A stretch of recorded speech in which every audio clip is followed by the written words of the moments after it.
it's Laura, and we are at my daughter's house looking right now at these sheer curtains. Okay, so she has this room, and yes, she's a minimalist, and yes, her house is glorious, and she is learning to decorate her own space of her own house, and she loves the sun, as we all do here.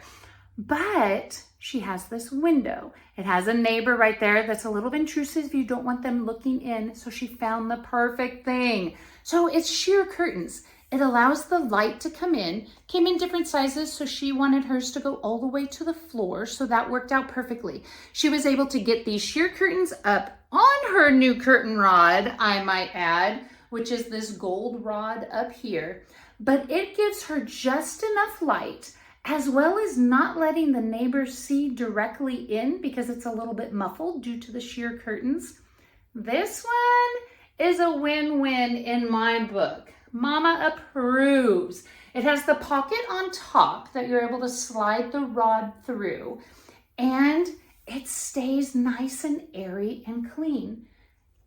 If you're needing to wash it, let's say you have a dog, which she does, you can go ahead and toss these in the washer as well, get them all freshened up, and you're ready to go again.